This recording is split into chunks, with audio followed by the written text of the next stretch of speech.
Hello, everybody.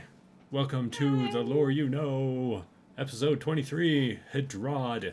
Not Free. Hedrada, because that is the god that the city is named after, and I will probably call the city Hedrada at least every I time. I will I do it.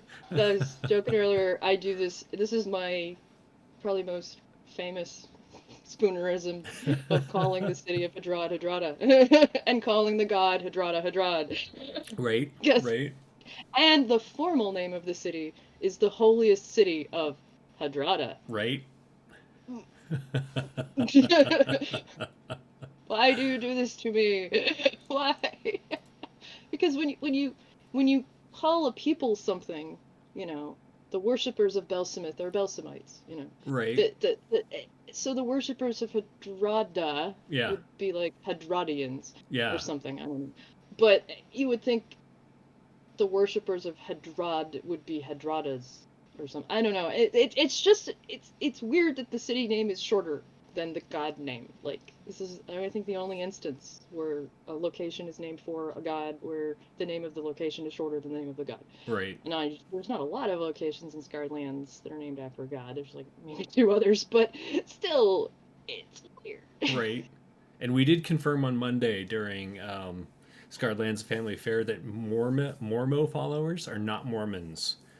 Even though No, that's they're what I Mormons. swore. That's what I swore Travis said. And I'm just like, wait, what? No, they're not Mormons. Mormites, which They're it's is they funny also, but they've made it clear in the Serpent Amphora cycle books that they were Mormites, and we can canonicalize. yeah, Is that the right word? It in Vigilant, and nice, since nice. Vigilant is fucking canon, they're Mormites. so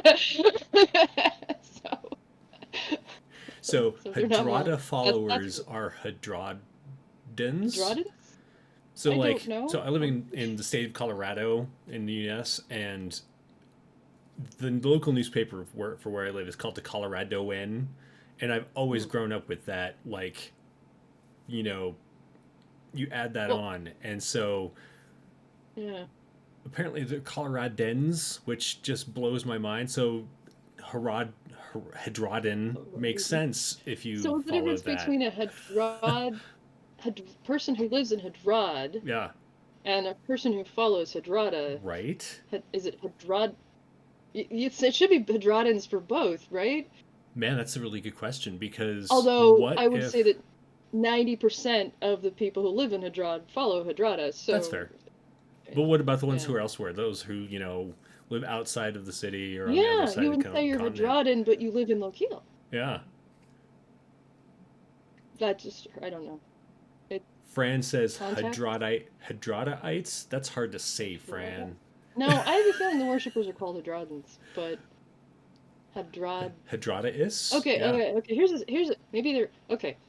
So I live in the state of Washington, and I'm called a Washingtonian because that's not a mouthful. But the city of Seattle, we're called Seattleites. Yeah. But I grew up in the state of Massachusetts, and we weren't called Massachusettsites. We were called massholes. So there you go. Right. um, Hadrados. Yeah. So um another comment, I think that's Elaine or Alan. I actually don't know how to pronounce your name, so if you want to put into chat how to pronounce your Yes, name so I don't please. bork that up again. Um, I've seen your name so many times, and in I don't the know in the the pronunciation. translation into French for Scarlands, Hadrada was translated into Hadrad, and Hadrad was translated into Hadrada. So they just like flipped them. So to be even more confusing. Oh my god! And the Whew. crazy thing is, I've seen some French Scarlands maps that are Yeah, actually really awesome, nice. and I've leveraged them because there was like a wonderful, I think it was for the Vigil. There was this wonderful regional map that I leveraged at one point. I was like, "This is great." I think it was, yeah, I think it might have been the Vigil stuff, but or anyway, there was an old French map, and I was like, "Oh, it's in French," but yeah, I know just enough French to have muffed it out. So that doesn't add to the confusion at all. Right? And add to that, like, girl names usually end in A's, not always, obviously, but more frequently. It's true. So the god's name ending in an A is also a little bit Yeah, awkward.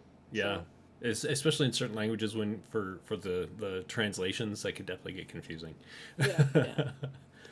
And Okay, so Hedrad, so the Hedrad, the city of. city. So last time we talked about Lokiel, and Lokiel followers of Hedrad. See, I do it every time. Followers of Hedrada and Lokiel, but they're like not super strict. They're just like, don't mess with the books. Right. Be good to the books, and we'll be good to you. This is As it like, should be. and we've got we the whole hegemony of Calastia where they're all like lawful evil government, but not necessarily lawful evil people, but there's slavery and there's a bunch of horrible things happen there, but there's honestly not any worse to grow up there than the United States, really. I'm a horrible person. So yeah, there's that. Hedrad, as a LGBT person, I would never set foot in this city. Right. And as much as they are lawful neutral and not an evil society, they are one of the worst places to be, in my opinion. I feel like it's one of those worst places to be if you do not conform to the idea that they want you to, which if you is the bulk of the rest of the continent. So. Yeah, you have to be lawful to even just. I mean, you can technically set foot in the city if you're not lawful, but because then it's not like they scan your alignment in the door. And there are non-lawful people living in the city. Not to say evil or chaotic, just neutral. But because evil and chaotic people have a really hard time getting in the city. But it's so. And it's not even that it's that word I'm always failing, aesthetic, like we talked about with, the Hedrada followers near Zethkiski and near the whole thing in Shelazar and all that business. They're not like super like, oh, you can't. They're kind of a modern city, but they're still so strict. So okay, let's start with their history a little bit. So Hedrad. Actually, sorry. Check one. I did it once. Just to totally interrupt you there and to not throw you off, hopefully, sure. But just so everyone knows, on the East Coast, there's this like weird jutting off. It's not quite a peninsula. It's like too large to really, I think, be considered a peninsula, but it is this like jutting out. Yeah. And on the southern coast of that, there is this. I think my cursor, is this little dot. That is Hedrad. Yeah. I'm gonna switch over to the city map after this, but just so people have an idea where it is. It's their kind of central. So we wandered all over, and the reason we were like, oh, we skipped it. We should go back and do it. Because we did miss we kind of skipped Vesh too, and at some point we should probably go back and talk about Vesh. We skipped a lot of places, but we did Calastia, and we did Shelazar, and this whole area, and we did the snake people and Lokiel. So it's like, oh crap, we should go back here before we do Holofaust, because Holofaust is going to be like a pain. And then we got this madness that's waiting on other stuff. So, but yeah, we're like, let's go back and do Hochhalter, because Hedrad and Lokiel, it's kind of good to, because they're so not sister cities or anything like that, but they still got a similarity about them, similar vibes. So talking about our local culture. So yeah, it's not that old in retrospect. Yeah. Which isn't to say it's still. It's not Shelazar old. It's not Shelazar old. It's not. Well, nothing. Shelazar's really old. Right. When comparing the age of cities that are standing, Shelazar is like.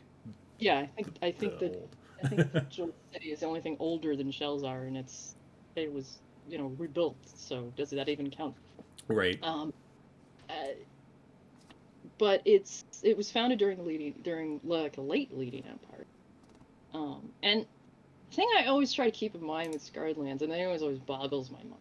So, a human history on Earth, recorded history, is 10,000 years. Roman Empire was 2,000 years ago. Yeah. The Lydian Empire was like 2,000 years ago. Yeah. So the Lydian Empire is like the Roman Empire. Yeah. And when you think about it that way, so and the Roman, we think of the Roman Empire as like forever ago because that was before the Middle Ages, right? Like I feel like modern people have a hard time thinking back before color TV. You know what I mean? Yeah. Like you have your like older generation that like, oh, I remember that, but like kids these days, they're like, wait, Yeah. there was a time that things weren't in color. What are you talking about? Yeah. So when you think about that, it's like, holy crap. You think about when we talked about the Asathi before, that was thousands and thousands of years ago. Yeah. Jesus was 2,000 years ago. The Egyptian pyramids were, the earliest, stubbiest of the pyramids were 10,000 years ago. Yeah. Ish. I'm not good with the. Don't quote you on that, specific but maths. around there. Don't quote me on that, but ish. Like, so, and yet, that 10,000 years ago on Scarred Lands is not that long. Yeah. So it's like, and there was civilization that that existed before. So it's crazy. So Hedrada is like, we're looking at like 1,000 years old, which sounds old, but compared to everything else, Mithril is a kid, but like, absolutely right. But this is not. And you know, another way that you could look at it as far as the timeline of the world is, we have only humans here on Earth. Yeah. When you have elves and dwarves that are, hundreds and hundreds and hundreds of years old, these timelines don't seem as long ago to them. And so, I feel like culturally, time has a different meaning. Yeah. Like humans are still like, shit, I only have 100 years to live. Let's get shit done. But if I do well and right, if I eat right. Dragon. Yeah, they don't even need to worry about like cholesterol and shit like that. It's like, oh crap, mock dragons are coming in. Let's duck on Mondays, family affair. Yes, next week we are facing a mock dragon. We're literally in the middle of a mock dragon fight. That is terrifying. Okay, so it was founded established in 2006 old calendar, which was about 1,000 years before the war.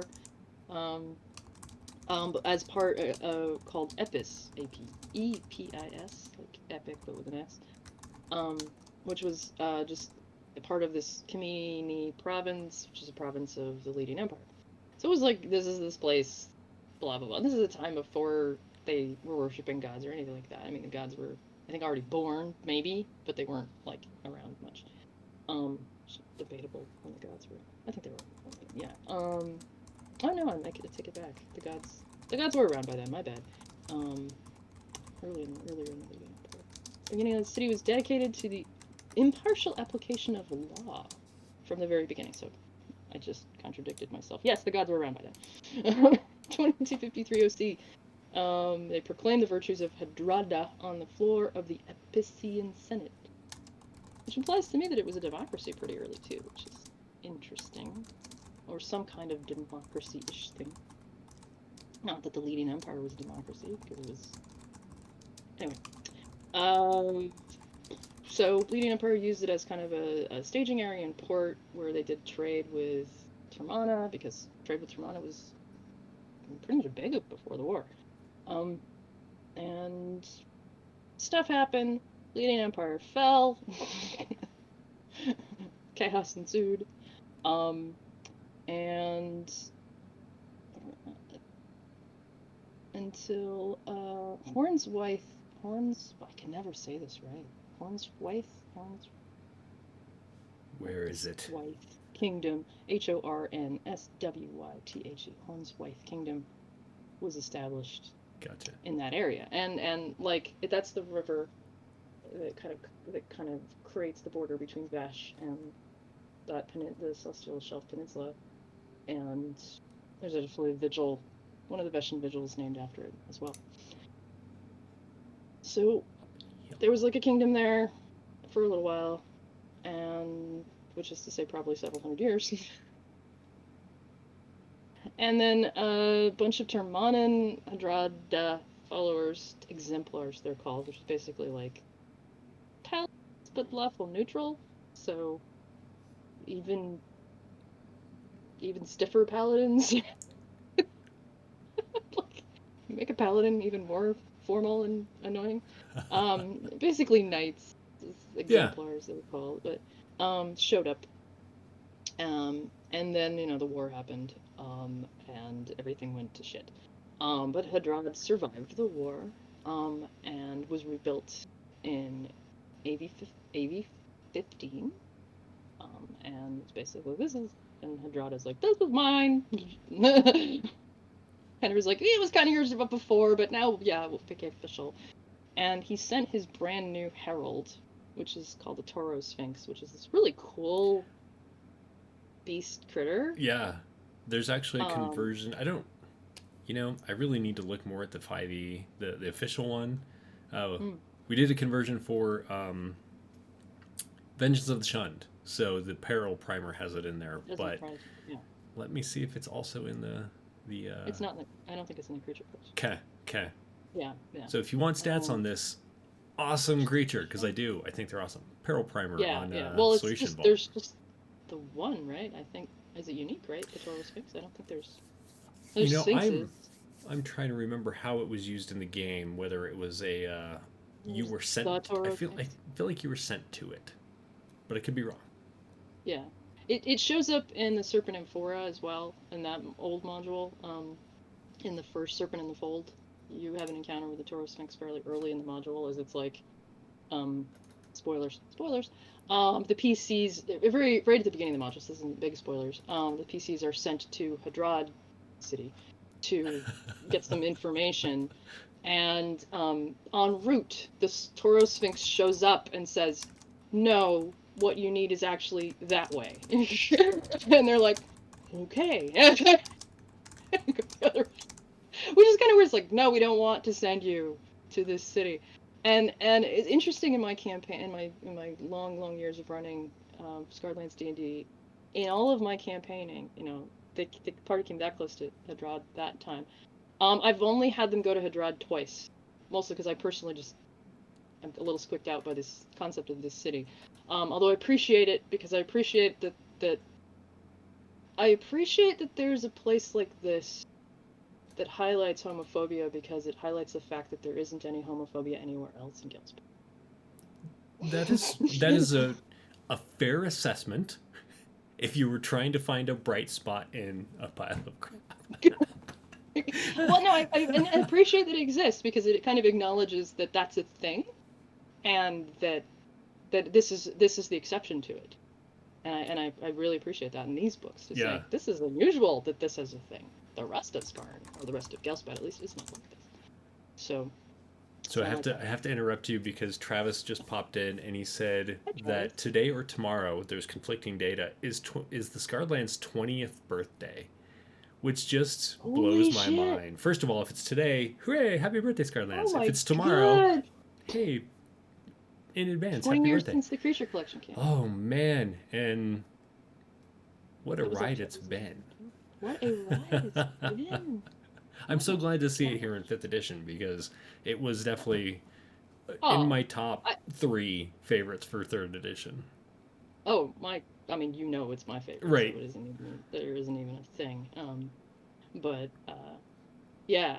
I mean, I talk about it in the author's note at the end of Vigilant, but about me getting into it. But okay, it's like a nostalgia moment in the middle of our talk about Hadrad.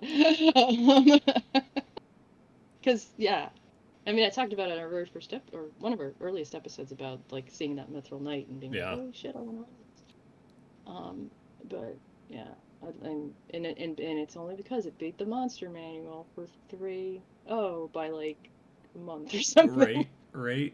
like a tiny amount. Whether it was planned or just coincidence, genius, genius. Because it definitely like it having that like be the first thing that came out. It sucked me right in, and then It's it like, just yeah, grew from there. And I'm just like, oh well, I'm gonna follow this. It was awesome. yeah, yeah. I know. Oh, okay. Shivers. Thanks, Yay! Travis, for pointing that one Yeah. out. Wow. I knew it was. This was the 20th year. I didn't realize the date. And it's appropriate to mention that because Hadrada, the god, not the city, did make the calendar. So, talking about anniversaries. Yeah. Okay, I'm stretched. I'm like reaching a bit there. Okay. Anyway, where was I? History. So, Star Sphinx shows up in AV 98 to proclaim. Oh no, this is earlier. Sorry. On AV 15, Hedrada is like, here, this is my city, and you will have it. And he gave the leaders of the city these magic rings, and I had totally Sauron Lord of the Rings flashbacks. Here, it's like, here's your 10 rings. Right. Keep them safe, and you can use them to protect the city. So they had these magic rings, platinum with like a little hammer symbol and a diamond gem thing in the middle of the little top of the hammer. I don't know how you etched a tiny hammer on a ring, but magic rings. And they're kind of cool. I'm gonna pull up what they actually do. Do you have open? I had open. They among other things, they let you, they give you circle protection versus chaos in the old 3.0 edition. So I just imagine in 5th edition it would just be a circle of protection, magic circle of protection thing. And they let you, I'm gonna get it right. So, I had the page open and somehow it got closed, so I have to open it again. Totally aside, Relics and Rituals, one of the earlier books, books that came out in 2000, the preface is written by flippin' Gary Gygax. Wow, I didn't even notice that. Yeah, just pointing that out. It was a big deal. So, here we go. Platinum Ring of Hedrada. So, a magic circle plus can by concentrating, although it doesn't say how many times a day you can do this. This is 3rd edition, so the hand wave. You can use it to discern lies, as per the spell, which is so follower of Hedrada kind of a thing to have. Totally. And then finally, the really cool thing it does is when you cast a spiritual weapon, so you have to already have the spell. It like makes it super badass. So that instead of just one cool and mind you, this ring can only be used by a cleric of Hedrada. So if a non-cleric, like if a cleric of Corian puts one of these on, this will not work. You know, we'll not get all these bennies. It will just be, look, shiny ring.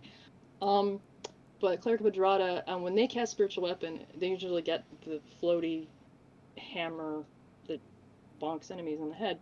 They get 2 floaty hammers. They each independently get to bonk enemies on the head. And if they're at the point where their spiritual weapons normally do multiple attacks, each of those get multiple attacks. That's pretty awesome. And it goes up as they go up in power. So by the time they're a 15th level cleric, they've got like 3 or 4 of these things flying around their head, bonking people. It's really awesome. And doing many. So it's like this whirlwind of floaty spectral hammers are just beating the crap out of everybody. Just like way overpowered in my opinion. So have not seen I don't think there's a 5e version of this magic item. I haven't seen it, but it doesn't mean it's not out there, because there's stuff popping up all the time that I'm just like, oh, I didn't see that. Go buy that. But if I was as I am a designer, I would nerf it a little bit for 5e because that's a little too much. It could definitely, in a situation like that, the DM really needs to be like, okay, I need to up this encounter for this person with that ring. Or something. It would unbalance a party if somebody could just, like, and I cast my 19 spiritual... Well, it maxes at, get an extra one, appears for every 5 levels. So presumably you're at 5 hammers at 20th level. So... Although animate objects and... really any of the summon spells are really similar to that, where it's just like, okay, all of a sudden you've added another party to the party. So there are class abilities out there that can easily the 5e campaign where we had like a bunch of lions and tigers helping our party, right, in a bottleneck situation. So there was like a wall of furry summon creatures that protect our ranged fighters. So I'm 100% with you on that. on the summons can be a little bit overpowered. Anyway, so Hedrada gives these magic rings, 10 of them, to the leaders of his city. Then about 70 odd years later, AV 98, the Toro Sphinx that we talked about a bit ago shows up to proclaim that they were being naughty and that the high priests were being too decadent. I'm trying to imagine, and we're Right. getting into this, what too decadent. You have checked out too many books from the library. Like, and apparently, it was the fault of the priests' wives, which priests are allowed to marry and have kids because be fruitful and plentify, blah blah blah. So they're not celibate in Hedrada's priesthood. So the priests' wives felt that their a specific priest's wife, said to be Angal Lonin, it becomes relevant in like a totally different book. Wife of one of the priests, felt that her husband's rule was too restrictive and called upon him to show more mercy. So it's like, okay. And the Toro Sphinx was like, bad. No. The priests, all of the priests were struck blind because they listened to this woman who's like, show mercy. And her and a bunch of the other wives were turned into basically spider creatures called skeins, which I think I might have touched up. Did we do Morning Marshes? Anyway, they're now one of the threats in the Morning Marshes, which isn't too far away from Hedrad. And they just, buggered off and became the skeins, and she was their leader. So basically think like Driderish spider women. Yeah. Which screams followers of Sethrus to me. Right. But Sethrus had, whether they follow Sethrus now or not, Sethrus had nothing to do with their creation. It was Hedrada going, no, you're too nice, so I'm gonna turn you into spider monsters. You now have to go off and live in a swamp. So that sucked. Right. So yeah, so that was like, it was probably the most like crazy incident that has happened in the city of Hedrada. Oh, well, one other crazy incident. AV 143, so pretty recent. 3 of the rings, 3 of those magic rings I mentioned, go missing. And it was interesting because I found 2 references to this. And one of the earlier references mentioned the leader of Lead as the culprit, and this reference mentions specifically Galdor the Deathless. So it's like they clearly named him between those 2 publications. Right. I guess we should give this person a name, I guess. Yeah. And he's in the Wise and the Wicked, so he's one of those important NPCs. Basically mucks about on the plains of Lead, leader of a bunch of barbarians. So apparently they made it all the way down the Celestial Shelf, or no, it was a bunch of Hedradian priests coming down from Mithril, so probably on the Hedrada corridor. Goes and steals 3 of the rings and walks off with them. So, as a chaotic, evil marauder, I don't know what he can do with rings that are only useful to a priest of Hedrada, other than keep them out of the hands of a priest of Hedrada. But that's an interesting plot if somebody wants to be like, we snuck into Galdor the Deathless's fortress for whatever. I don't think he has a fortress, but whatever the heck he keeps his base. Right. And found this chest of magic things, and there's these 3 rings that no one's using. Ooh. What does this do? Right? And they can't use them either, probably, unless someone's playing a priest of Hedrada and who would want to. But they're valuable and they could sell them. So there you go. Would be an interesting little plot there. To go get the rings back. But yeah, it made me go all Lord of the Rings thing. So it's like, okay, so 3 were stolen, so there's 7 left. It's like, that's like the rings of the elves and the dwarves. Right. I don't know. They're not cursed. There's no one ring of Hedrada to rule them. Yet. That you know of. That you know of, yeah, okay. I don't know how much influence people want to have on that. So, that's kind of the history. Um, culture. So in the new book, we've got our traditional 3 paragraphs for every location, Yeah, yeah. which is vague and not a lot.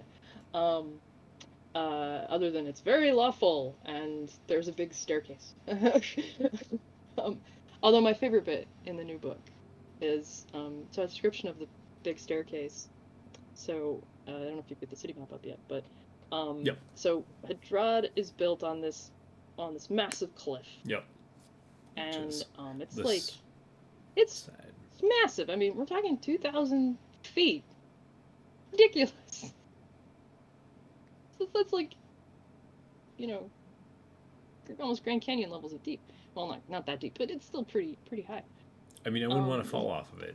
No. I think most cliffs are like a couple 100 feet, not a couple thousand. Everything in D&D has to be epically huge. So, like 200. And what gets me? So this doesn't really make a lot of sense because if it's, and I guess it's not as high where Hedrad is, and other places on the cliffs are like several thousand feet. So I don't think it's that. Can't possibly be that high because there's these stairs cut into the cliffside that are Yeah. several, like that are many hundreds of years old. I assume well maintained because Hedrada. And there's how many stairs? 2010. 2010. I guess if every step was a foot, but I don't think every step would be a foot. That would Yeah, be really I mean, steps. I think steps are typically around 8 inches, so, unless they're really awkwardly built. yeah. So assuming and they got enough dwarves living in Right. Hedrad that you wouldn't want them to be that steep because otherwise the dwarves can't climb them. So presumably they're 6 to 8 inches. That's still 1,000 feet. Yeah. Shh. This is definitely where like Really fast like that. Rocky Balboa would go out and train. You know, he's out there Yeah, doing his two running and all that. thousand steps. Like And then like I get halfway up, he'd just quit. I get winded after 40. 4 stories, and I'm like, holy crap! Like I can't imagine. Like the average story is 14 stairs. But what I love about it is apparently the god himself, Hedrada, does walk and talks on these stairs. Right. Yeah. That is great. So he's just like, "Hey, Corian, want to chat?" And I get the And they'll feeling just, he like, probably chat doesn't get watching- tired. So like if he's Well, talking even to his gods. clerics or whatever, he's just like, "Why aren't you keeping up? Why are you breathing so heavy? Come on." Yeah, so you figure he shrinks himself down to like humanoid height. Him and Corian just walking up that giant staircase. And all the priests are like, shh, it's the gods. Leave them alone. Leave them alone. They're having a private conversation. So, but it specifically says that he would routinely, that Hedrada himself is said to have been seen climbing these stairs in quiet contemplation and sometimes along with Corian or Chardoon, having a little walk and talk. Right. I love that. I love that.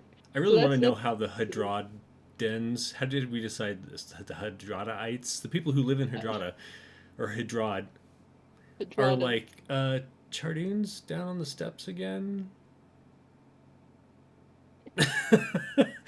Chardoon's here. Right. Uh-oh. We don't like that. Right. It's a red flag day. Chardoons on the Yeah. steps.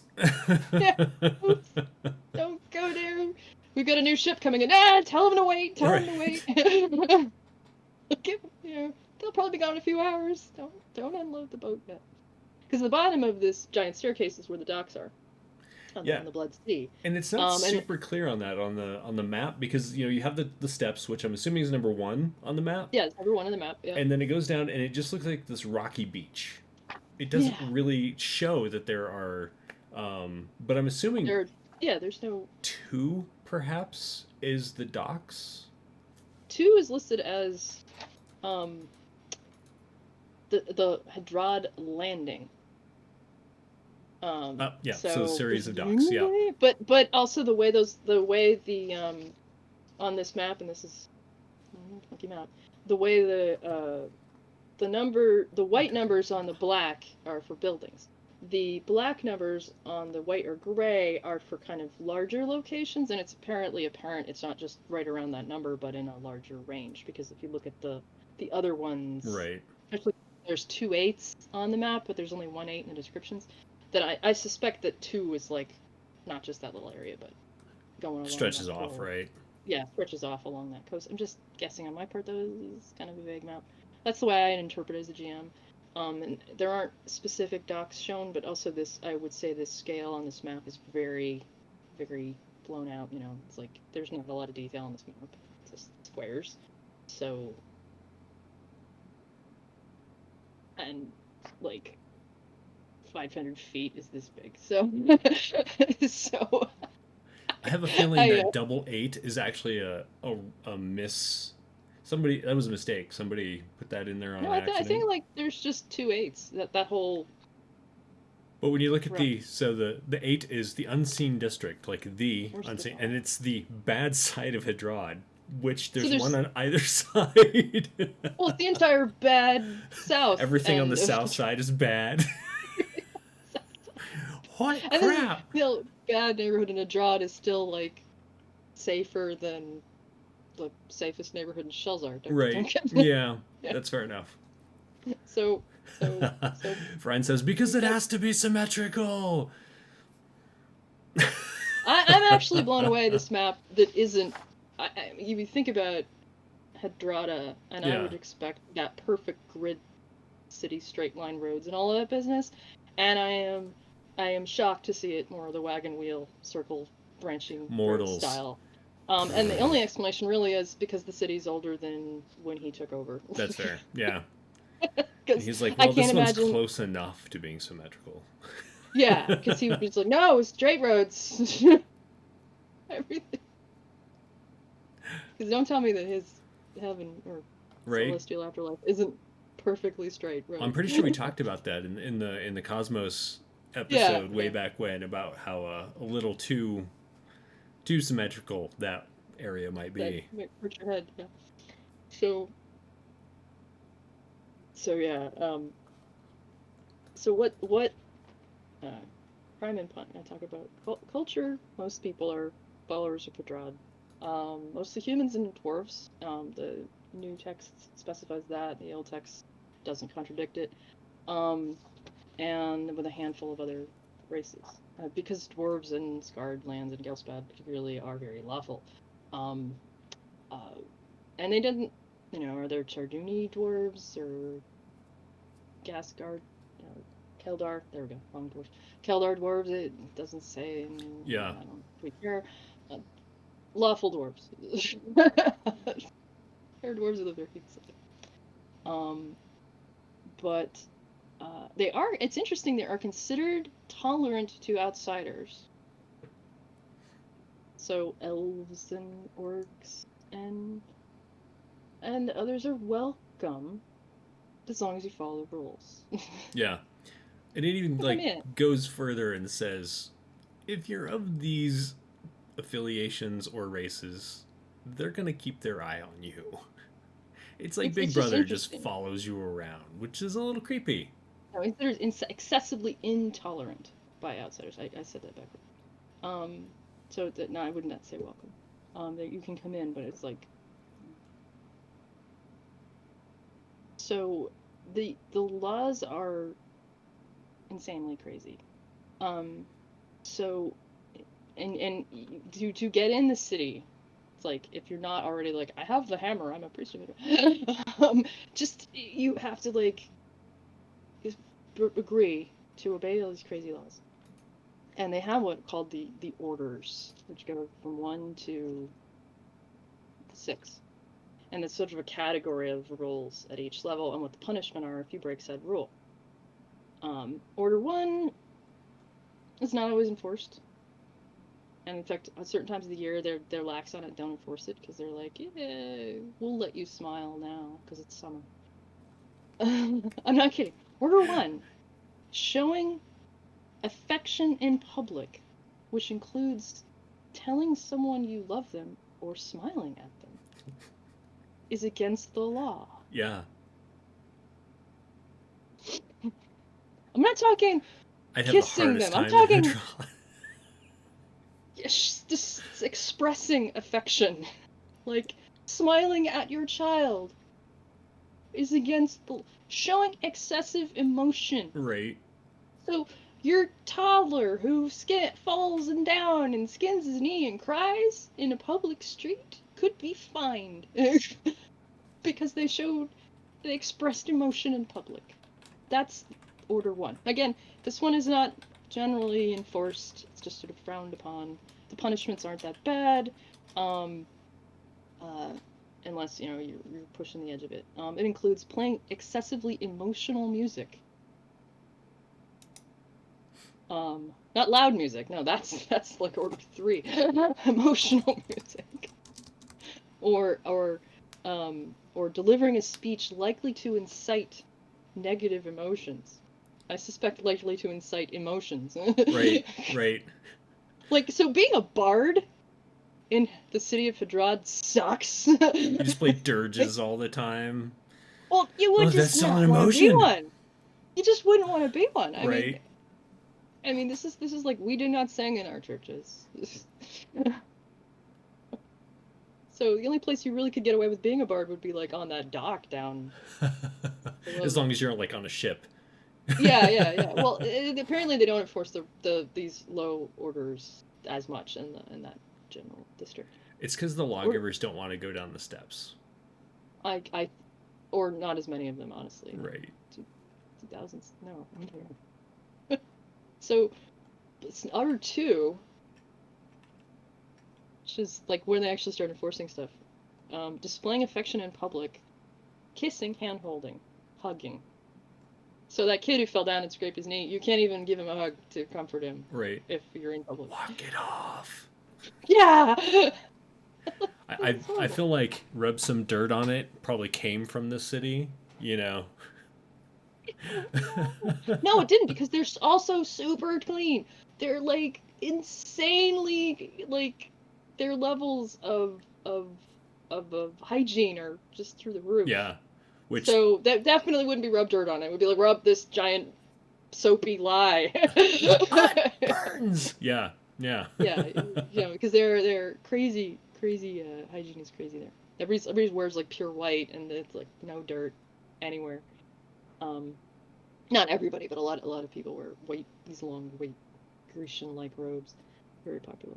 So so no kissing, no hand-holding, no hugging, wearing excessive makeup, seditious behavior, which I don't like. Treason is like way down the list, so it's like seditious behavior, like criticizing that would be I would say outspoken criticism would be a good one. Yeah, and petty theft, which is common to most regions. So small fine, or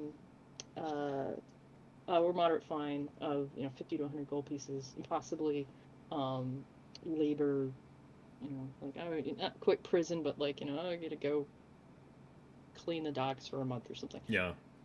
So that kind of punishments, and minor assault. So like, I didn't mean to punch Bob. Well, and another one that's on there is failing to observe a low holiday or holy day. The fact that is like most of these, wearing excessive makeup, forgetting to have your day of worship or whatever, is on the same par as beating someone up. Yeah. Giving someone a hug is on the same level. It's beating someone up, right? Or stealing something of value more than 10 gold pieces. So, like, giving someone a hug is worse than stealing a loaf of bread. Right. It's an interesting thing. Stealing a loaf of bread is order 1. It's because it says it's robbing something that's worth 10 gold pieces or less. So a loaf of bread, I would assume, would fall in that category. That's weird. So. Yeah. Who comes out with this shit? Order 3. Back to our next level of public affection is lewd behavior, which is anything that happens in Vegas on the street. Extended kissing. Extended kissing or fondling, which I'm amused by. A lot of stuff against the religion, so it's like you touched a holy object when you weren't supposed to.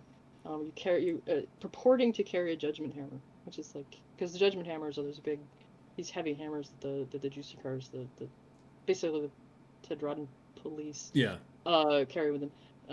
And like, don't, if you're not part of that order, you don't touch our stuff.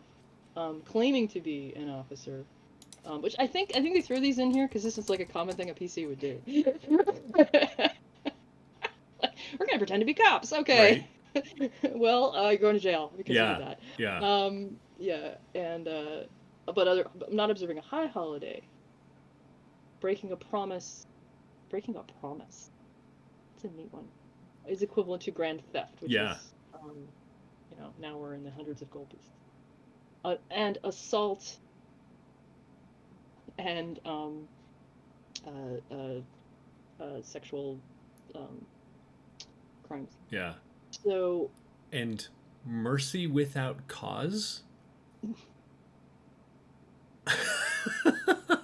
well, I mean, last time Mercy Without Cause happened, a bunch of people were turned into spiders. So That's fair. That's fair. So They're this just like, is, we're just looking out for you. Don't be merciful unless you have to, because you and want that to now, happen. yeah, and now the punishments get real because we're not talking like picking up the litter anymore. Now we're going to prison where, um, we're incarceration, prison, disfigurement. You're losing a body part, Right. like taking a finger or an ear or something. Yeah, or branding you. Some Or whatever. things. Right. Yeah. Ugh. I mean, sexual assault, okay, I get that, but sexual assault is equivalent to mercy without cause.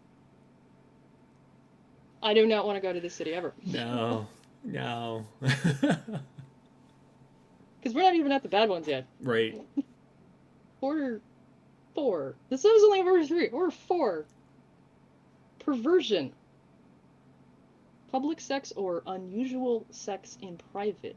So, if So it's these are not anything beyond, libertarians. yeah, if it's anything beyond missionary in Or your whatever. own home, you can be charged with this. And we'll not get just, into, and this is worse than, like, stealing something that's worth 500 gold right. or poof. And within your own home too. So imagine how easy it would be to, like, Bob did something kinky. Right. Right. With no Privacy was proof. yeah. Carrying a judgment hammer without a license, impersonating a priest, so this is up there. Malicious behavior, breaking contract, attempted murder, sexual assault with injury. Why that gets worse, I don't know. Gross theft, 500 GP or higher. So this is long-term incarceration, hard labor, massive fines, way 10 times whatever it was you stole, and disfigurement. It's like significant disfigurement. So, the other one was removal of finger joint. Now it's like the whole thing. So, order 2 yeah, and here's 4. the scarring part. Yeah. Yeah. So this is like, geez. Again, we're looking at like private bedroom is equivalent to attempted murder. Order 5. That's by V. It's a V. Hyperversion. And this is the why I cannot go in the city, because hyperversion is homosexuality is considered hyperversion. And I'm just like, breaking an oath to Hedrada, murdering a priest or official. And the punishment is execution. By being smushed with one of those hammers. Yes, so killed death by hammer. It's not like they chop your head off. They smush you until you're dead. Yeah. So we mentioned this, and I mentioned this in Vigilant. There's a gay character. There's a couple gay characters in Vigilant, but there's a character who's from Hedrad, who's moved to Vesh, and they're talking about. He finds out that that some people are gay, and he's like, oh wow, that's illegal. You get killed. And they're like, and everyone else is around him like, what are you talking about? That's insane. Right. So I made a point in Vigilant to be like, this is a thing that is interesting. And the fact that is considered a execution punishment, impersonating a priest, is less of a crime. Like, I'm just sad. And then finally, the ultimate one is I think consistent with most places on the Scarred Lands, which is high treason. Okay, that's fair. Flagrant defiance of the laws, and Titan worship.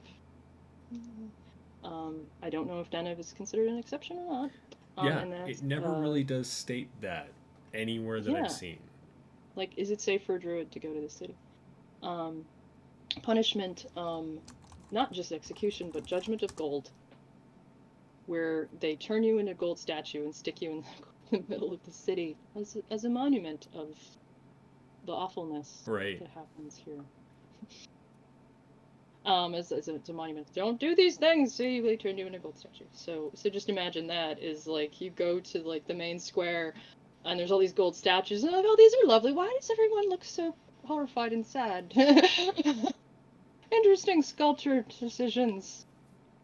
Perhaps we should steal one. No. Because if you tried to steal one, you get turned into one. Right, right. Wow. So yeah, that's why it's that list is why I make fun of the city. And of course both the times that I sent my PCs there for reasons, they kind of ran afoul of this business.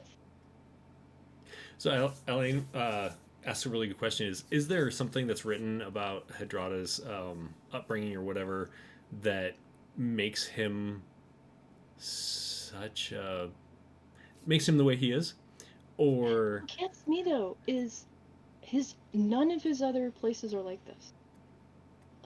So this is really like Gil's mortal like this, what's the word? This is how people are choosing to worship as opposed to, although he shows up. He did show up and he did do the whole spider thing. Yeah. So you can't, like, what extreme thing did she do? And it doesn't outline what she did. What level of mercy are we talking about that led to that? Because this is inconsistent with other places where he's followed. Yeah. Lokiel is nothing like this level of straight. Yeah. Like, don't mess with the books, like, okay, that's fair. I feel like a good chunk of it is human interpretation of... Human interpretation, yeah. So I think it's extreme. As for Hedrada's upbringing, Hedrada, see? Is it 2 or 3 though? How many times have I made that mistake? He's not. It's not like Chardoon, who was like literally beaten up by his parents. Hedrada's parents? Look, I want to say it's. I want to say Danev and Mesos, but I'm probably wrong. I do have it written down. I'm pretty sure Danev is his mother. I'm 90% sure Danev is his mom. It's his dad that I'm not on. So, it's probably something like Gulthane, and you're like, what the hell? The nicest parents ever. Right. I'm rebelling. It makes no sense. Yeah, like why is he like this? Because yeah, he is unusual in this, in that he's it's one thing to be super lawful and stoic and everything. So that's fine, but either whether this interpretation or to this extreme. I think one of it is the death of his daughter really, really fucked him up. And who was his daughter? His daughter was Mirrodin, goddess of magic, and killed by Rinrook toward the start of the war, and part of why he was like so gung-ho in the war and helped Tanel take out Rinrook. Although Rinrook was a mega dick, and yeah, I would completely agree to that. Rinrook is like the Chad of Chads. Yeah, I think yes, very much. Like a good Supreme Court justice in the U.S. Did I say that out loud?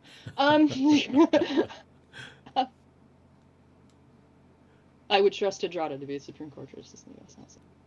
Except for the whole homophobia thing. But anyway, I don't think it was his upbringing, because I think his parents were actually pretty cool, and he had a much better upbringing than most of the gods could say, certainly than Keely or Tanel or Chardoon had, or even Belsmith and Madriel had.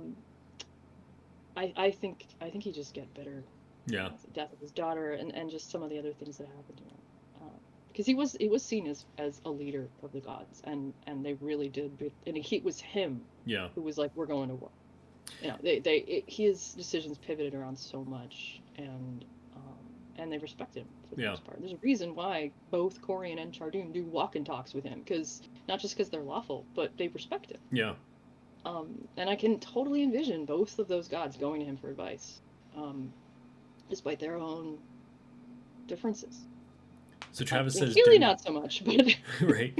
Travis says Den of Ingolthane. So Denevan Gulthane. yeah, I was right. Denevan Gulthane. that's Yeah, so you'd think he would be the nicest of them all. yeah. And again, and this might be human interpretation or mortal interpretation, because like Yeah. I do feel like Hedrada probably has a good hate on for Titans. I think that's fair to say. And in the city, Titan worship is like illegal on the top end of illegal. Yeah. And even though like so the faith of Hedrada is like the sole one that's permitted within the city, but earlier in the text it does say worshippers can come in. They're just watched, like worshippers of other Clarifying faiths. point. Yeah. It was not Hedrada that turned the women into spiders in this game. It was the Taro Sphinx. Oh, gotcha. So maybe it's the Taro Sphinx, who also shows up in the city a lot. Yeah. Who's at the book up his butt. And has influenced this extreme. Yeah, it very well could be. Yeah. Here are these laws, and here's how you're going to interpret them. So while I make fun of Hedrada being a big dick, I don't honestly think he's as bad. I mean, I'm part of why I interpret him that way is because I love playing around with Enkeely, and Enkeely hates him. So, and Enkeely's like my favorite god of Skarn, and I just love doing stuff with Enkeely all the time, and it's too much fun to have the whole Enkeely Hedrada headbanging thing. But Enkeely's also a mega dick, and you know, up there with Loki and any of their favorite trickster gods. Yeah. So, yeah. So, when you ask us a question on the live stream, we will go into half an hour depth of answering it for you. Okay. That's the laws, and a lot about the religion. The only temples allowed in the city are to Hedrada. Hedrada is worshipped like mad. There are a lot of holidays in Skarn anyway. Yeah. But they're like shifting with the seasons of how they follow him, which is kind of, I found really fascinating. I hope that these are in our calendar. If they're not, we need to add them. But they kind of shift how they follow him each season. So winter, because the thing about Hedrad is his insane balance of the number 4 and multiples of 4 is like 4 is Hedrada's holy number, and 4, 8, 16. It's all there, you know. It's like, I think he loves binary or something. Thing. Yeah. Very much a thing, and he's got 4 aspects to his worship. Right. And so everything's wrapped around that. It's law, justice, wealth, and knowledge, which I think is fascinating. Law and justice, yeah, I totally get that. Knowledge, yeah, okay, that falls. Wealth, it's so interesting. So they're the opposite of, again, can't say the word aesthetic. They are the opposite of these, you know, monks in the robes with like, here's our stick and we own nothing, you know. They're the absolute opposite of that. Right. Like, yes, we want money. It's our thing. We'll give money to our church because our church is all about money. The Church of Cha-Ching. Yeah. So, like, House Assuras, you know, other than the fact that they're not necessarily strict rule followers, would be totally like, yes, give it. Hedrad is the boss. I did it again. Is that 5 or 6?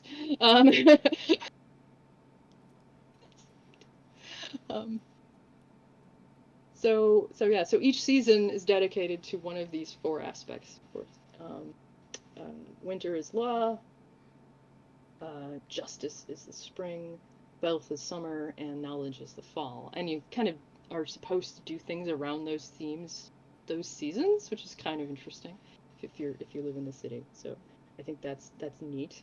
And so imagine what you would encounter as a tourist going into that city, depending on the season, could be a very different experience. Yeah. Like summer cities of wealth, you can get away with, they don't restrict order number one, for example. You can smile without getting in trouble.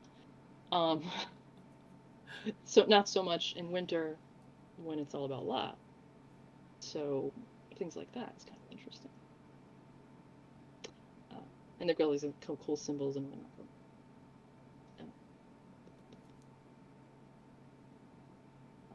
So I guess talk about the details of the city. You probably already have the city map up. I think it is interesting that it talks about his priesthood in the city, Hedrada's priesthood. They're brought into the order at age 3 or 4, so they're not like, this isn't a choice. It's like, you head out and you're walking with your family one day, and the priests walk by, and they're like, that one. You know what I mean? And wow, because they said all bastards go to the church, but they grab random kids. I mean, it just says that potential priests are brought in, at this age, and I think they just kind of choose. It would make sense that bastards are like, this is the life you're going to lead, but because sex out of marriage. It's usually sex out of marriage is a crime. So and like, think about it that so you as a parent would not lawfully be able to say, no, you can't have my child, because it goes against the laws. And it's a pretty high one too, to say no for where was that? I don't know if they grabbed random kids. As I said, I think they definitely grabbed like kids of dubious That's totally situations. Fair. So I don't think it's like just random like merchants on the street walking. No. But definitely like, your parents broke a law, you're joining the church. I think it's along those lines. I don't think it's just randos. Yeah. But it does say that you can petition to become a cleric. But it says it's rarely ever accepted. You have to demonstrate your grasp of their doctrine and personal skill. So mostly, I'd say people who grew up in the church, and a potentially really interesting background for a PC. If you take like in 5th edition, if you take with the Acolyte background, you could be like, I grew up in Hedrad, and I left, and now I'm a priest of Enkili, or whatever. But so fighter. Elaine asks about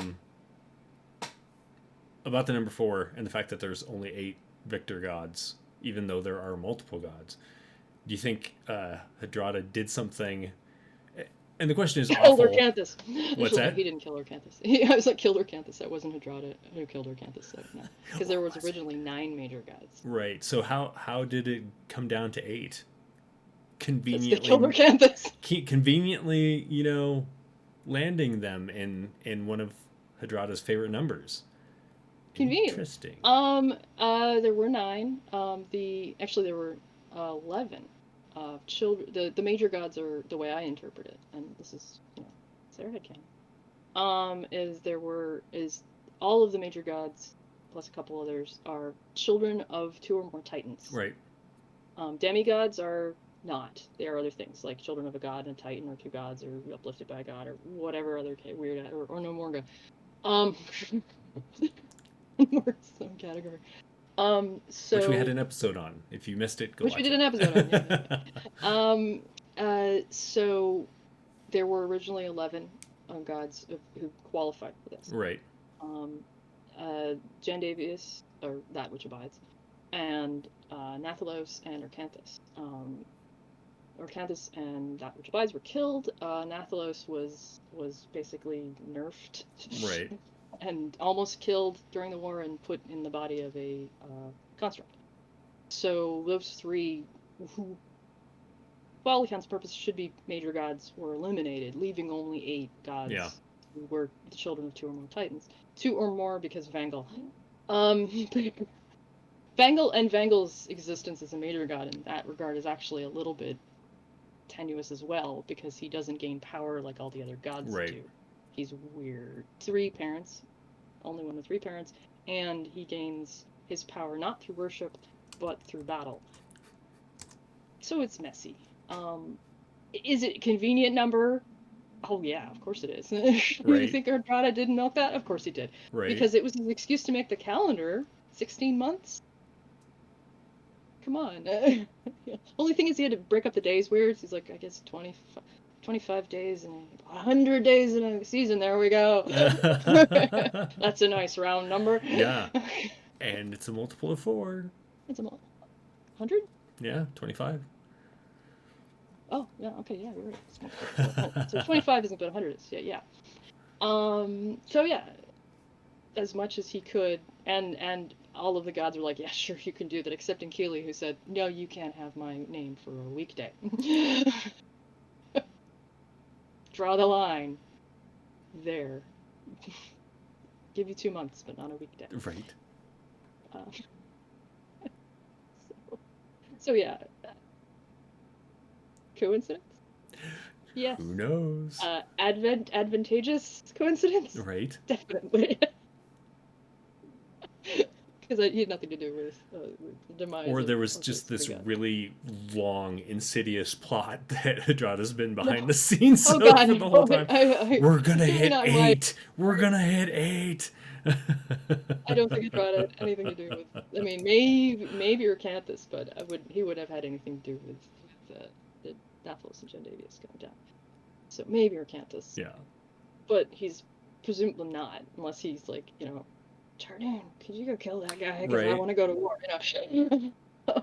Because it was Jardoon and Belsmith. And they're kind of homies, so you never know. Was Hedrada behind the death of Orcanthus? Whatever you as a DM need to we'll find out. Right. Can I stick that in my novel series? If we ever finish it.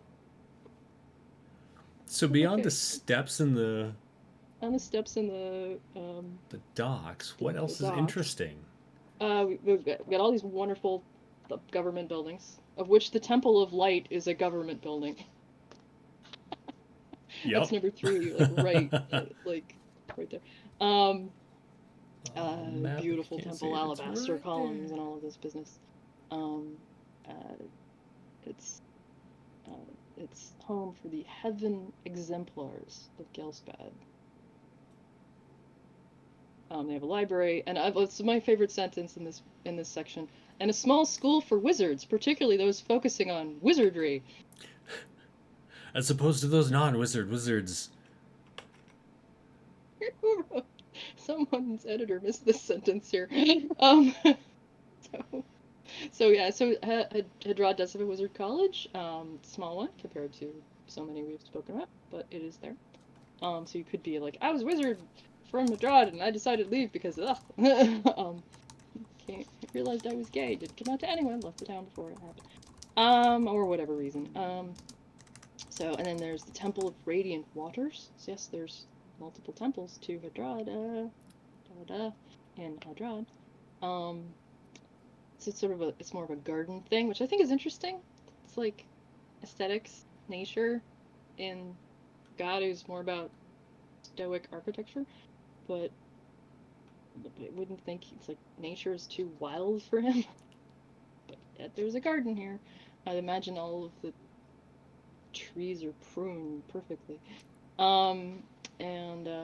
This is where Termanen monks who come to Gelspad hang. So if there's a place in the city of Hedrad that has those like sand line drawing things around the rocks, it would be in this garden. Right. A quiet retreat from the bustle of the city. And then there's the Temple of Hedrada. So there's 2. So this is the 3rd temple, but this is the official temple. And this is the big one right smack in the middle of the city. White marble buildings, and there's 4 sections, one for each of his bits, his things. But also it's really in many ways the seat of government. And this is where the big library is in this area as well. Yeah. I have used the library in my game. I sent the PCs there much against their better will. We don't want to Going to Hedrad, gotta go to There's something that's only in that library. Um, spoiler country? Spoiler country. Um, uh, this, as far as I know, this library is the only location on Skarn that has any information about the Lady of Winds, or the nameless Titan, Gulliben. Right. If you're gonna find something about her, this is like her name is stricken from everything. Her memories are stricken from everything. This is then by Hedrada, and what little they decided to keep for reasons is there in the Interesting. library. Does it ever say what those reasons are? Like, if you're going to wipe somebody's name from something. Because if people remembered her, they would work. They would do everything to bring her back. Right. Because she's the god of orgies, or she's the titan of orgies. She's the titan of getting it on. Getting it on, and the gods were convinced that there would be cults to bring her back. Yeah. Like, no way to avoid it. And she's a hard one to keep isolated, to lock up too. So why would you as the law, like the god of law, like choose to not wipe these mentions of her out in your library? It's your library too, and you're going to keep them there. My thought is, if she were to accidentally get released, they would want some information as to how to put her back.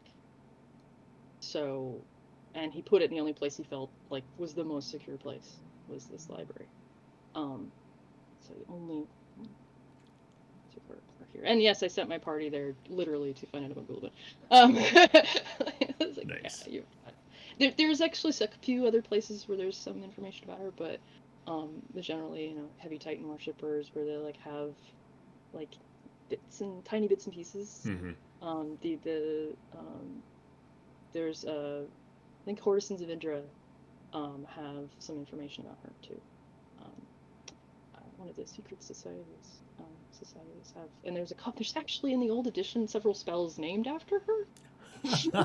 They're like, who is this Gulliben person? Who's this Gulliben person? And it's interesting because the new texts are very vague. Mm-hmm. Like, if you look at the list in the SLPG of the different Titans, her name is not listed. Yeah. But then when you read the story of Inkili, she's blatantly listed. Yeah. So it's like, I mean, good job there. If you want them to know, then you kind of have to say it, but... Yeah. But the PCs, there is, unless you're playing a Courtesan of Hydra, or a very, very high priest, like, near the top of Hydrada's priesthood, you would not know who the hell she is. There's no way you would. Or a librarian. Well, no, a librarian would know that there's an archive that even he's not allowed into, that only the very high priests are. That's the secret archive. We cannot go there. We do not have the key. But yes, potentially a sneaky librarian. So that's actually, I'm not sure if that's in the it faces the Library of Hedrad. So Library of Hedrad is number 6. Dark, somber building, edifice of basalt. I remember having to describe this to my PCs right out of this text, with the 2 paragraphs we have going, what the hell does it look like inside? Let's make it up. Yeah. Because there's not a lot here. The craziest thing, though, that I absolutely love is, to get in, you need an official license that costs 100 gold pieces and takes weeks to obtain. So, of course, my PCs weren't willing to wait weeks to get into the fucking library. They're like, yeah, we have the money, but no. And of course, I added a little, like, save the city from ravaging undead, which get them, and they're like, what would you like as a reward? And they're like, access to the library. Nice. But the entire time, these like PCs who were not lawful, you're like, we are so obeying the laws here. It's completely hiding everything about themselves. Right. You are. Oh, I'm a vigilant. We're good guys. Don't crack a smile. Don't do it. And like one of them had tattoos, and they're like completely covering all their tattoos, with long clothes. Nice. We can't let them. One of them was, I think, wearing a hat of disguise the entire time they were there. So, like, if they knew I was a whatever race they were, I would be so arrested. Right. And of course the Eustachars were like, "You are not." It's like, I don't want to alert anybody. I can't help. I will follow your rule. And they're like, follow the rules. Because they of course could see right through the illusion. Um, Shit like that. It's just fun to torture your PCs to make them go to the city for a session or two. And I think they were there for that. In that campaign, they were there for like 3 sessions, which by the end of that, they were very, very anxious to leave. Courtyard of the Punished. That's where all the gold statues are. Yeah. Which I'm entertained the fact that it like sits, it like juts out from the justice wing of the Oh, Temple of Hedrada. yeah. Like, it's obvious. You know what I mean? They don't. They're just like, look at what happens to you when you do not listen. I'm amused. The statues exhibit various expressions of fear or panic. Weird. Expected. Though some seem defiant or resigned. Almost peaceful. It's horrifying. Turn in the statue book. But I'll be immortalized in this photo. And then we have our districts. We talked about the unseen district a little bit. This is the bad neighborhood. Which basically means it's just where the poor people live. Like, it's not...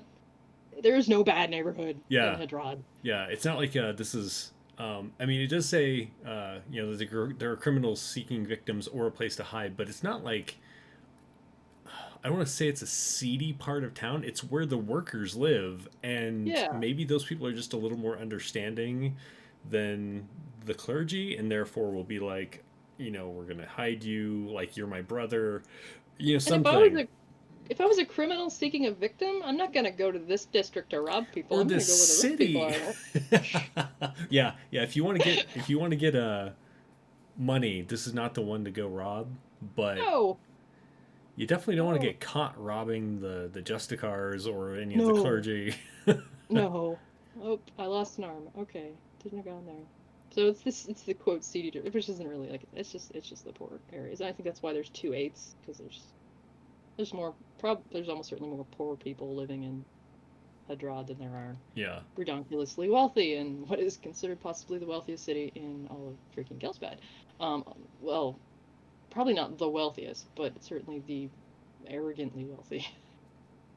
I do have to. I'll use that as a segue because this part entertains me, where it talks about resources of the city: sculpture, sea and land trade, clerics.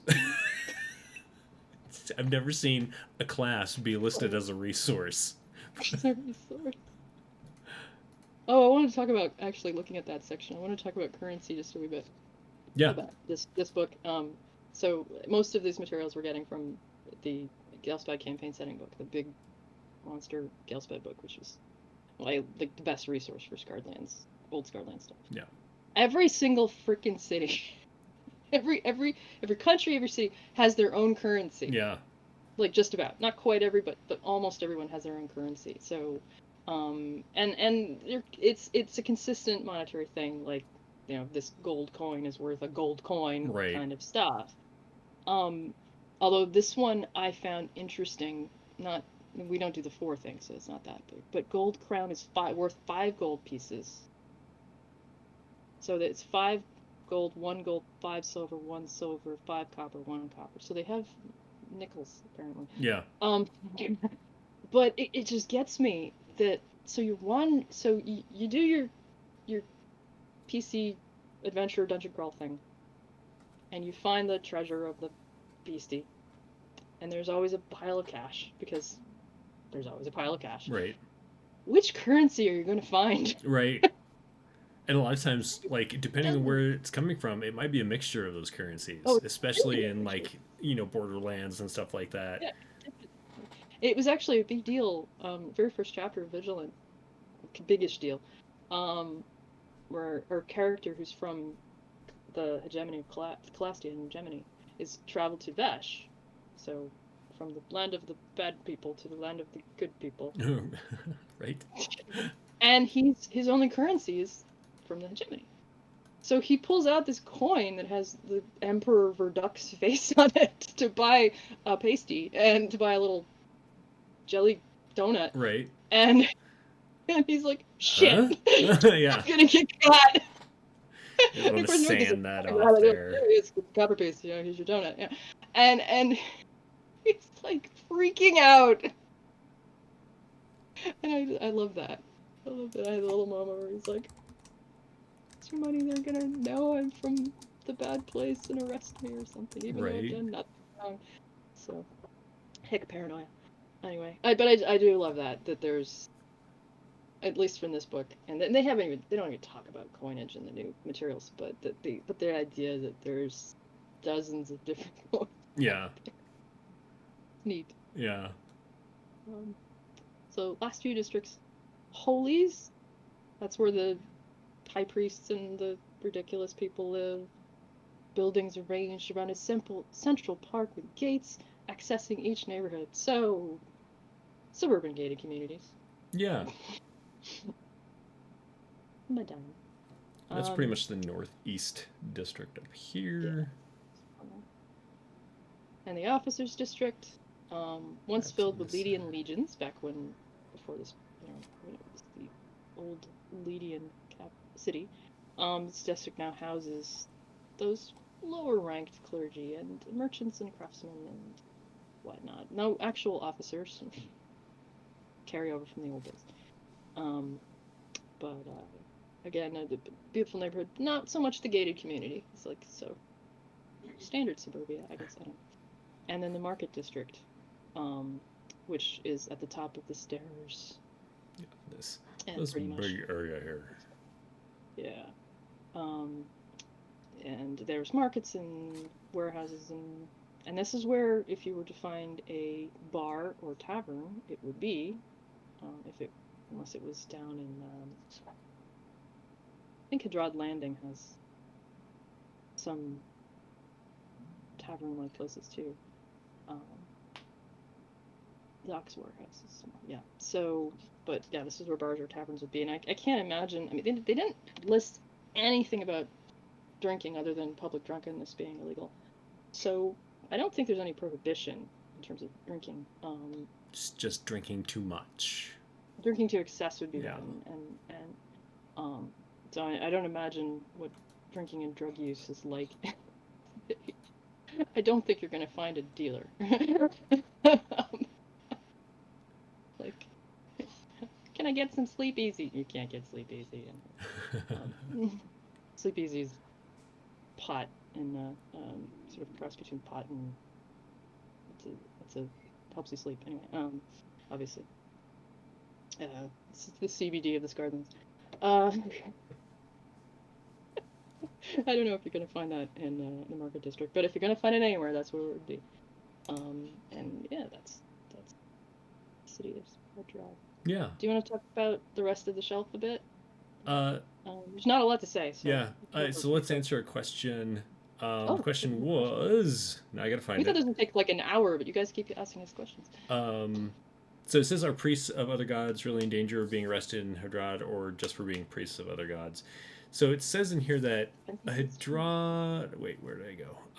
And Keeley could be. Hedrad allows followers of all religions to visit, though those of evil or chaotic alignment are kept under observation. It doesn't mean that followers of good gods are necessarily favored, but that Hedrad priests tend to trust them to just behave themselves in the city and follow the laws, whereas anyone else, they're like, we're going to keep an eye on you. But it does say druids and followers of Enkili and the evil gods are not allowed to enter without particular permission. So when it says druids, like, because of the way druids followers work... of Denev? Right, because of the way that druids... Yeah. Which that statement now answers that question we had before of... Right. Are followers of Denev allowed? And it sounds like they are. Druids are allowed. So I'd say Titans, not Denev, would be arrested. And it says followers of Madriel and Tanel are expected to conduct themselves in accordance with Hedradan law and are summarily ejected if they do not. So they're not necessarily just like killed outright or even punished the way that like a normal person would be, but the second part of that question wouldn't killing priests of other gods anger those other gods. and that does go into like the divine truce a bit, where like Yeah. they can't like war with one another, but it doesn't mean that their followers can't war with each other. And so I don't think Hedrad would necessarily be like, no, don't do that because my sister will be pissed or something. You know, they're going to be like, you do what you do, and I'll just smile from up here. No, I won't smile. I'll just look sternly at you from up here. Yeah. Because like when my PCs came, they actually they when they visited the city, they were like, we have a letter from the home commander of Vesh saying we can come here. Right. And they're like, yes, among us there is a follower of Enkili, and we'll keep an eye on you. And that was the plot. Yeah. Like they kept an eye on them, and then like the whole explanation with the hat of disguise, and it was like, you have a hat of disguise. Well, I don't want to alarm. It's like, okay, but we know you're, and that was sort of the plot. So I did do that when I ran it. At least the way I ran it was like they had a dispensation from Yeah. like the leader of a country um, to go there, because it was the home commander who sent them. But it helped that his son was one of the PCs. There's Like, one other bit in Dad, here that I think give is me a note. interesting. What's that? The dad, can you give me a note to go to Right. this? There's another Yeah. bit about the law in here, because it's like not put into into the main laws, but much like shells are, which I think is interesting. You're not allowed to just walk around with arms. Like you Oh can't have no. swords and all of your weapons. Only the Justicars and Templars can just like bear arms. I think everything else that you're carrying, it doesn't say so, but like if you're carrying around a sword, I'm assuming it would at least have to be peacebound. I don't think Um, peacebound. I think stick it in your right, luggage and right. seal your luggage up, kind of thing. Um, Yeah. the part that really entertains me is the law concerning the distinction between weapons and tools is quite elaborate and confusing to outsiders. So if you don't Yeah, I really imagine. speak Haradan, you know what I mean? Like, Yeah, it's like, I have an Hadradan. axe. I'm a woodcutter. Well, Right, it's longer than 3 inches. right. Yeah, Like, well, it's a certain axe, but it can't be a throwing axe or a dwarven weapon axe. It has to be a tree. And I imagine, like, a 3-page long ordinance about, exactly the level of sharpness a tree axe is allowed to be. It would be like that, or, right, right. because obviously you need sharp edges for carpentry or whatever. Yeah, So I totally agree. That's interesting. It's like, okay, I'm allowed to use a saw, but it has to be chained down to, right. to the thing. Can't leave the workshop. Um, or something like that. So yeah, If that I cared, I could make it up. I'm going to Okay. zoom in over here if I can do it.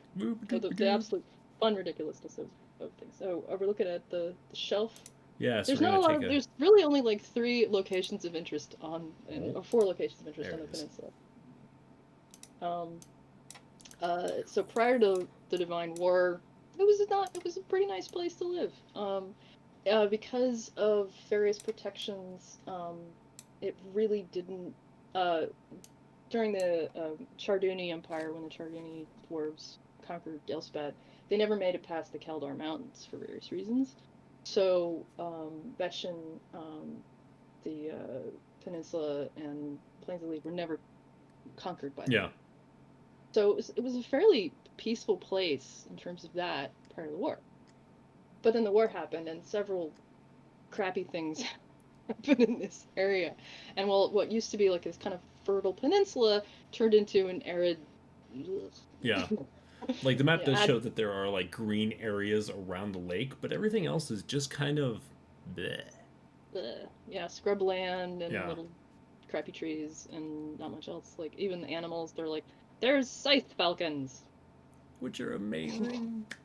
which are cool, but like that's your, they're in the creature collection. They're scythe falcons. I had to nerf them because scythe falcons are the CR 1/2 TPK monsters. They are. We actually. I allowed one of my players to get one as a familiar. It was amazing. Yeah. Scythe falcons in old edition. I actually haven't read their 5th edition description. I don't know. I don't even know if they're in the creature I collection. don't But see them in here. Yeah.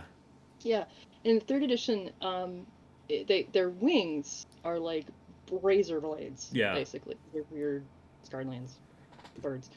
And so most of the time they're fine, but they have a significant attack that they can do with the wings, and it's like, 1d6 damage is not so bad. But there's a 1 in 6 chance they'll cut your head off. Right. Right. They're like the Vorpal Like, sword hawk or falcon bird. yeah, and they're like a CR 1/2 or something. Right. I don't know what the exact CR is, but it's really low. Well, I mean, it's only a But 1 it's in a 6 chance. Holy can kill shit. somebody. 1 in 6 chance, boom, your head's gotten cut off. And I was like, I am never using. Not quite a TPK, but like, Right. okay. Or if you really want to piss off a player, or somebody's leaving your campaign permanently and you need to kill them off quickly, just throw a Scythe Falcon at them and fake a roll of a 6, and there you go. Just walking down the road, everything's a. Oh, God! Oh, Scythe Falcons. So apparently those are plentiful in this area.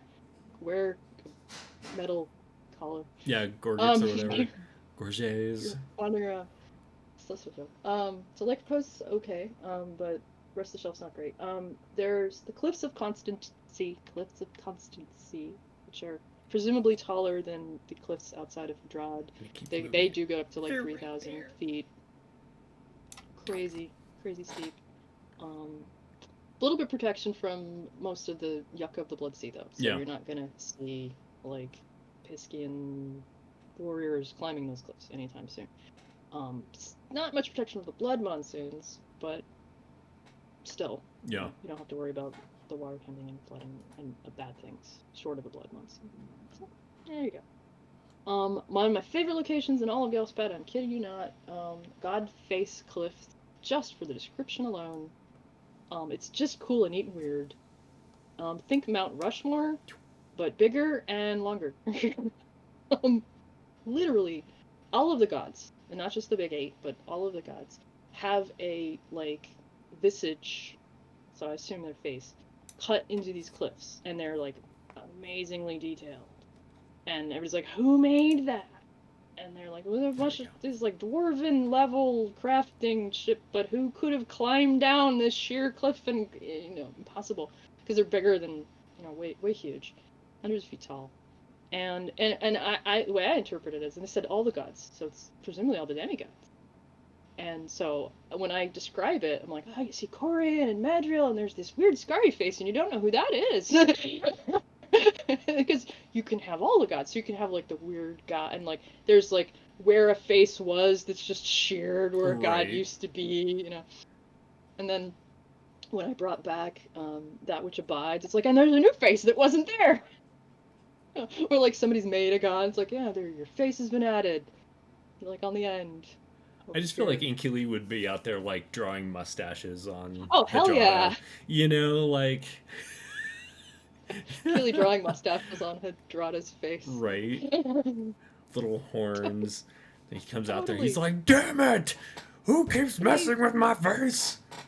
Or he'd know. Right. No one else could do it. Like, sort of a god, you couldn't do that. But I actually no. I think Inkili could have gotten away with it once, and then Hedrada would put a spell on it and prevent that from ever happening again. Just have an auto clean. It's like, all right, you write it and then it automatically cleans. That's never gonna happen. He's powerful enough. But so I think that's a neat thing. So whenever I have a reason for my guys to travel by ship along the coast, that becomes like, and you see this still thing as you go by, and faces. And it's interesting because it's considered like a really safe area, I assume, because it's like, blessed. No Titans spawn in that area, but weirdly, in the actual faces, and I assume in like nostrils and ear holes and whatnot, right, there's like all these caverns, and it's inhabited by like creepy celestial, I don't want to say celestial, that's right, creepy outsider. It's like demons and devils and things live there, apparently. Right. And there's like these gates to who knows where. It's like, is there a gate to the abyss in Bangal's ear? Right. Oh, what's going on here? So there there's that too. I just imagine Vangel's just like, I'm gonna stick a couple demons here just to keep my face clean. There's that too. Love it.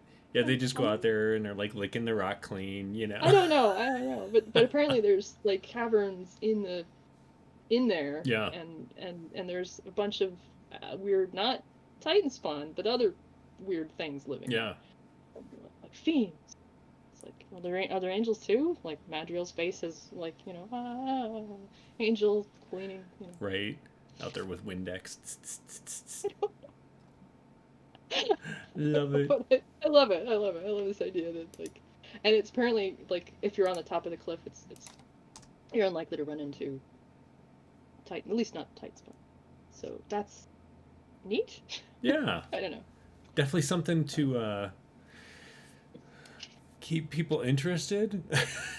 Yeah, and I can imagine, the spelunking mission that like, Right. I need you to go into Vangel's statue and climb up his left nostril and bring back, right?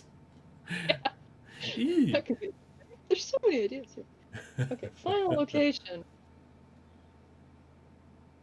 Thing that irritates Sarah. This is not in the old book. This is only on the new map.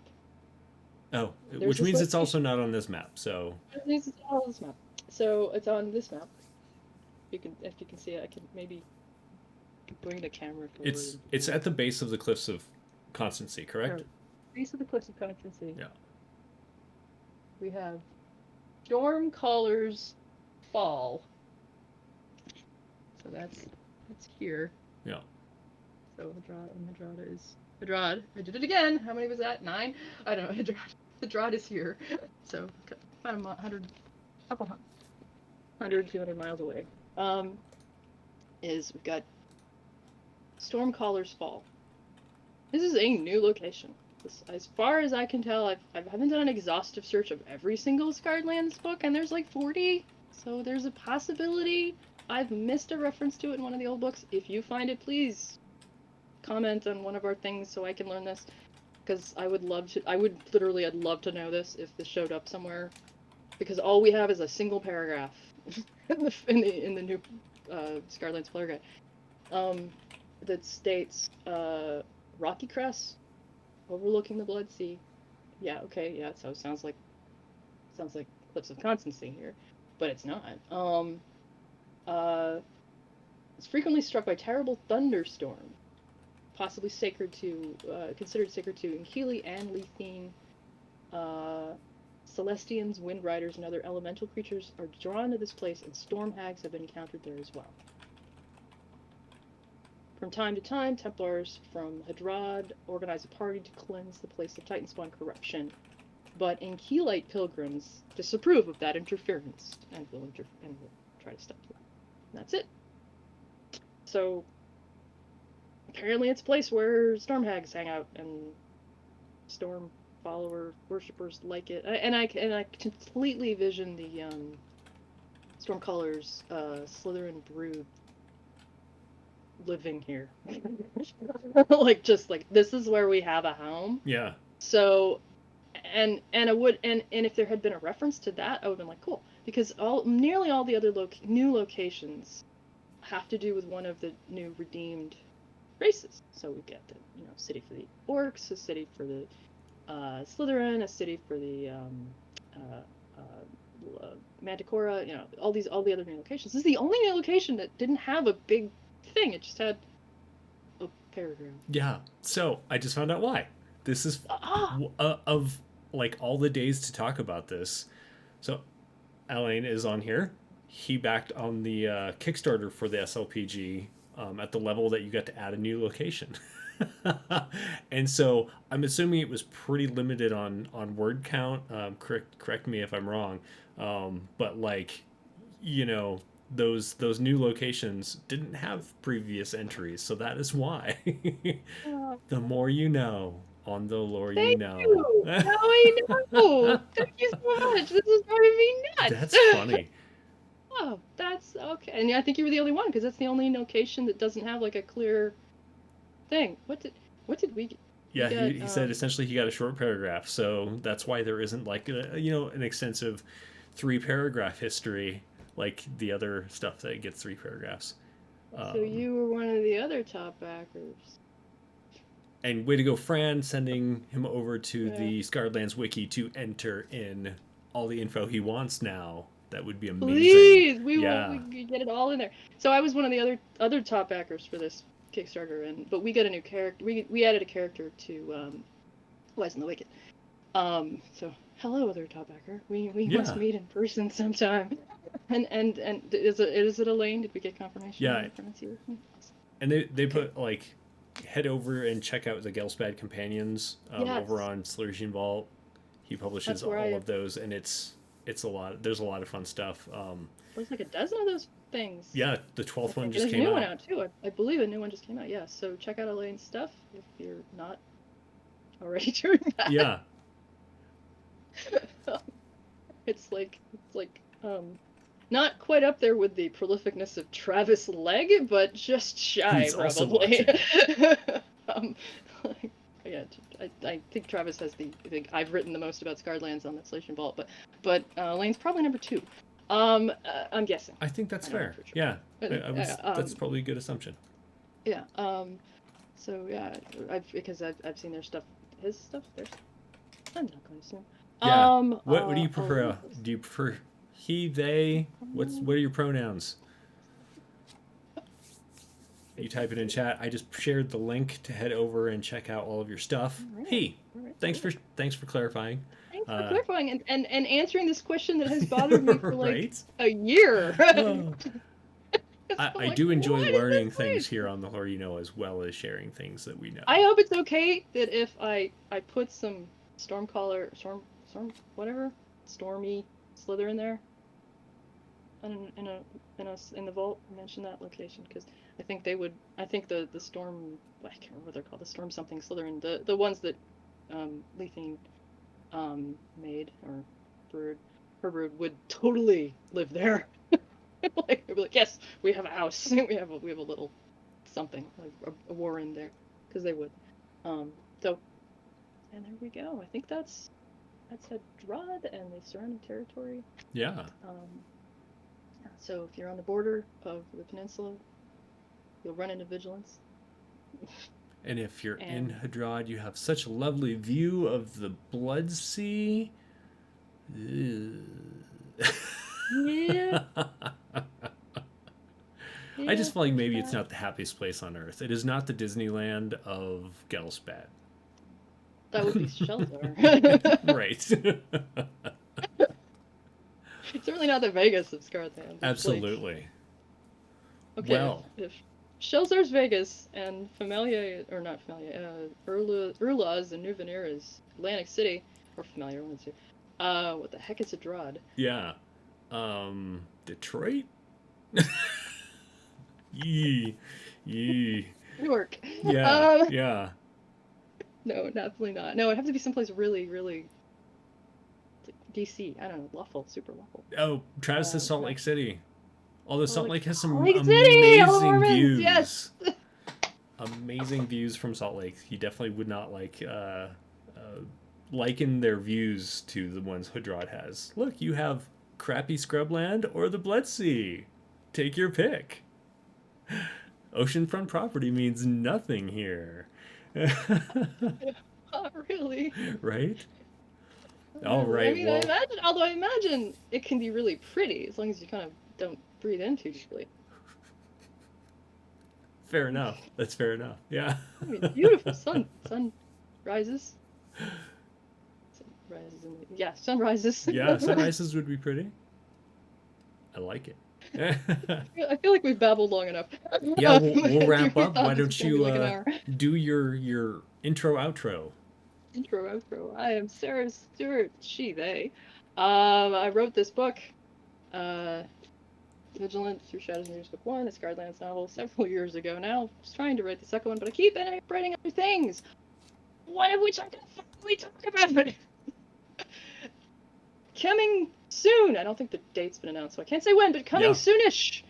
before the end of the calendar year, I think I can say that. I hope I can say that, Travis. Before the end of the calendar year, we should have Frostlands of Fenrilik, which both Absolutely. Jeremy and I worked on, and Fran and Travis and a whole bunch of other people. It's gonna be amazing. We will definitely be dedicating an episode to it once the book is officially out. Yep. And I wrote like the first half of it almost. Not quite, but a lot of it. And Travis says we can say very soon. We can even say very soon. Ooh. I figured before the end of the calendar year was safe. Yeah, yeah. It's like, yeah, that might be out by Christmas. But beyond that, I didn't want to say. But yeah, and there's a video up on YouTube. It's really cool, and I can't wait to actually get to talk about it. Yeah. And that was my summer, which is why I wasn't working on Stalker. I was working on the Arctic Coast Guard lands.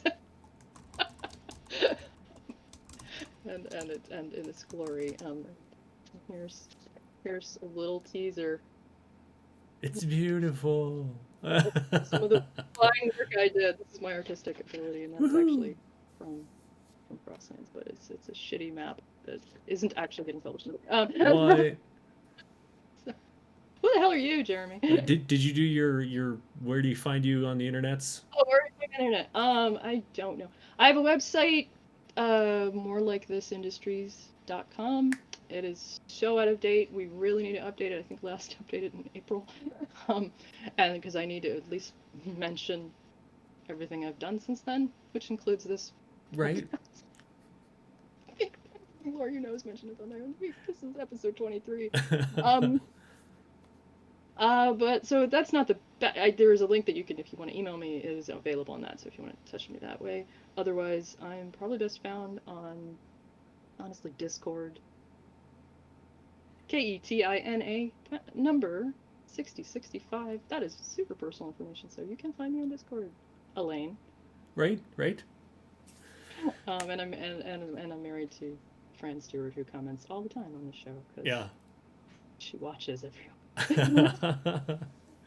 It's funny you should mention the website thing. So I'm Jeremy Hochhalter. You can go find me on my website at WH Publications. It also has not been updated since like February. I was doing like weekly updates. I was really good at it, and then I don't know. I only have so much attention span for like social media. I feel like it is, and so like I can either do Twitter and Facebook, or I can do Twitter and Instagram, or it's like two. Yeah. I can do two, and so somewhere in there, my website fell behind. So I need to update that. You can also find me on Twitter at WHPubs, Facebook at WH Publications, obviously here on Twitch if you were watching WH Publications. This goes up on YouTube. Go over and search for the WH is Wanderer's Haven. So check out Wanderer's Haven Publications over on YouTube and subscribe to get all of these after they premiere live. Usually a couple days. We will see. Oh, what's that? I would say the social media you can actually find me the easiest on is LinkedIn. That's a thing still, right? I think I have one of those. That's my other identity. That's the day job. Right, the professional side. Because I do have a day job where I do which is how I make money, because you can't make any money. It's so true. I mean, you can. This is an act of love, not an act of money. Yeah.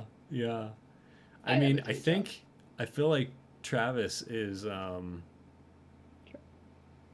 probably up there. Travis, I don't know if you have like another day job, but you are definitely prolific enough. Really, yeah. The levels that I'm certainly not. So thanks everyone for dropping by. It was good to see everyone.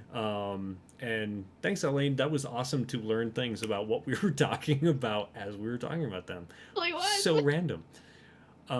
We will see everyone next time, which Sarah and I will talk about and announce. It's not gonna be for a while. Yeah. I'm having surgery. Yeah. From all of us watching, hope that goes well for you, goes smoothly, no complications, and that you are back on your feet, so to speak, quickly. Yeah. So I'm gonna be off for probably 3 weeks at least with that business. But I hopefully we'll be back before Halloween. Cross my fingers. There's Yeah. no complications or anything. I'm hoping that Halloween weekend we can do Hollow Faust. I thought it was quite fitting. If we're not doing the other thing. We can wait a week for that other thing. The other thing doesn't. I mean, now we can talk about it. Fenrir is not Halloweeny. That doesn't make any sense. True, Fenrir is not Halloweeny, So- and not to say that it's releasing by then. I don't know the exact date, Right. other than before the end of the calendar year. But it could be in or around there, maybe. I don't know. Probably not. I don't want to make any assumptions. Yeah. Yeah. If it releases before Halloween, we're still gonna wait for post Halloween. Like all the pumpkin You're right. spice needs to go You're away, and we can get into You're peppermint right. mocha You're season. Halloween. You're right. You're absolutely right. Fenrir can wait. Yeah. If Fenrir comes out, I don't even know. So expect Sarah back by the end of the month. We'll do Hollow Faust, and all the best to you, Sarah. All the best to everyone watching. Thank you for watching. Stay safe. Take care of yourselves, of each other, and we will see you next time. Bye.